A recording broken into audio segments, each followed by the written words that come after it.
Hi అండి, నమస్తే. Welcome back to V V kitchens. నేను మీ వర్ధిని విజయ్. ఈరోజు మన కిచెన్లో ఒక హెల్దీ రైస్ రెసిపీని చూపించబోతున్నానండి. అది మరేంటో కాదు, బీట్రూట్ రైస్ అండి. ఈ బీట్రూట్ రైస్ని రెగ్యులర్గా తీసుకోవడం వల్ల చిన్నపిల్లల నుంచి పెద్దవాళ్ళ వరకు ఎన్నో ఆరోగ్య ప్రయోజనాలు మన బాడీకి లభిస్తాయి. ఈ బీట్రూట్ని రెగ్యులర్గా తీసుకోవడం వల్ల జీర్ణ వ్యవస్థ, మెదడు ఇంకా గుండె ఆరోగ్యాన్ని పెంచడానికి ఈ బీట్రూట్ ఎంతగానో ఉపయోగపడుతుంది. అంతేకాదండి, వెయిట్ లాస్ కోసం ట్రై చేసే వాళ్ళు కూడా ఈ బీట్రూట్ని ఏదో ఒక రూపంలో రెగ్యులర్గా తినడం వల్ల ఎన్నో ఆరోగ్య ప్రయోజనాలు మన బాడీకి లభిస్తాయి. ఇదే కాదండి, బ్లడ్ ఇంప్రూవ్మెంట్ ఇంకా బ్లడ్ ప్యూరిఫైయింగ్కి కూడా ఈ బీట్రూట్ ఎంతగానో ఉపయోగపడుతుంది. ఇలా చెప్పుకుంటూ పోతే ఎన్నో ఆరోగ్య ప్రయోజనాలు ఈ బీట్రూట్ని రెగ్యులర్గా తీసుకోవడం వల్ల మన బాడీకి లభిస్తాయి. ఎన్నో ఆరోగ్య ప్రయోజనాలు ఇచ్చే ఔషధాల గని అయినటువంటి బీట్రూట్ రైస్ని ప్రిపేర్ చేయడం కోసం ప్రాసెస్ స్టార్ట్ చేసేద్దాం. ముందుగా స్టవ్ వెలిగించి స్టవ్ పైన ఒక పెద్ద ప్యాన్ని పెట్టుకొని దాంట్లోకి 2 టేబుల్ స్పూన్ల దాకా ఆయిల్ని వేసి వేడి చేసుకున్న తర్వాత మంటను లో ఫ్లేమ్లోకి అడ్జస్ట్ చేసుకొని 1/2 టీ స్పూన్ దాకా జీలకర్రను వేసి వేయించుకున్న తర్వాత 8 నుంచి 10 పచ్చిమిరపకాయలను మధ్యలోకి కట్ చేసుకొని ఆ పచ్చిమిరపకాయలను ఈ ఆయిల్లోకి వేసుకొని 1 మినిట్ పాటు కలుపుకుంటూ ఫ్రై చేసుకోవాలి. పచ్చిమిరపకాయలు ఫ్రై అయిపోయిన తర్వాత ఇప్పుడు ఈ నూనెలోకి ఒక రెమ్మదాకా కరివేపాకును కూడా వేసుకొని కరివేపాకును కూడా మరొక 30 సెకండ్స్ పాటు ఆయిల్లో వేయించుకోవాలి.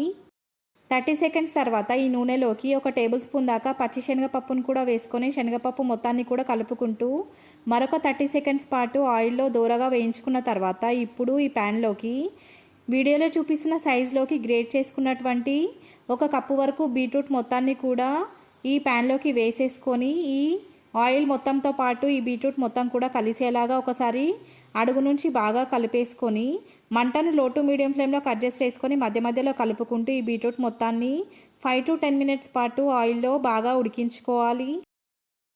5 నిమిషాల తర్వాత ఈ బీట్రూట్లోకి రుచికి తగినంత ఉప్పును కూడా వేసేసుకొని ఉప్పు మొత్తాన్ని కూడా బీట్రూట్తో పాటు కలిసేలాగా ఒకసారి కలిపేసుకొని మంటను లో ఫ్లేమ్లోకి అడ్జస్ట్ చేసుకొని మరొక 5 మినిట్స్ పాటు ఈ బీట్రూట్ మొత్తాన్ని కూడా ఈ ప్యాన్ పైన మూత పెట్టి మంటను లో ఫ్లేమ్లోకి అడ్జస్ట్ చేసుకొని మధ్య మధ్యలో కలుపుకుంటూ చాలా మెత్తగా అయ్యేంత వరకు ఉడికించుకుంటూ ఉండాలి.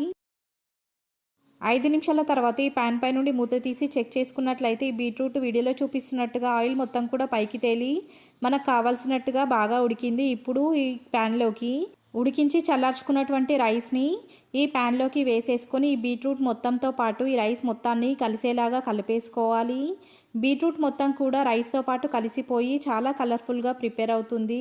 బీట్రూట్ని నార్మల్గా తినని పిల్లలు కూడా ఇలా గనక బీట్రూట్తో రైస్ని ప్రిపేర్ చేసి వాళ్ళకు గనక ఇచ్చారంటే ఎంతో ఇష్టంగా ఈ బీట్రూట్ రైస్ని వాళ్ళు కూడా తినేస్తారు. ఈ బీట్రూట్ రైస్ చాలా కలర్ఫుల్గా చాలా టెంప్టింగ్గా ఉంటుంది. ఎప్పుడెప్పుడు ఈ రైస్ ప్రిపేర్ అవుతుందా, ఎప్పుడెప్పుడు లాగించేద్దామా అని ఇంట్లో వాళ్ళందరూ కూడా వెయిట్ చేస్తారండి. అంత టెంప్టింగ్గా ఈ బీట్రూట్ రైస్ కలర్ అనేది ఉంటుంది.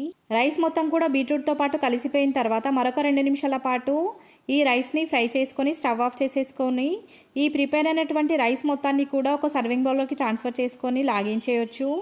ఈ బీట్రూట్ రైస్ని క్విక్ లంచ్ బాక్స్ రెసిపీగా లేదా ఏదైనా హెల్తీగా తినాలనిపించినప్పుడు కూడా ఇంట్లో ఈజీగా నిమిషాలలో ప్రిపేర్ చేసుకోవచ్చు. ఈ బీట్రూట్ రైస్ని ప్రిపేర్ చేయడం కోసం 10 నిమిషాలలో ఈ బీట్రూట్ రైస్ అనేది చేయడం కంప్లీట్ అవుతుంది. వంట చేయడానికి ఎక్కువగా టైం లేనప్పుడు కూడా ఈ బీట్రూట్ రైస్ని ఇంట్లో ఈజీగా ప్రిపేర్ చేసుకోవచ్చు.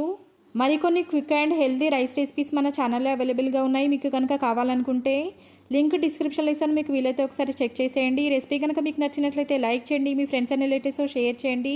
ఇలాంటి మరెన్నో రెసిపీస్ కోసం మన వివి కిచెన్స్ ఛానల్ని సబ్స్క్రైబ్ చేసుకోండి.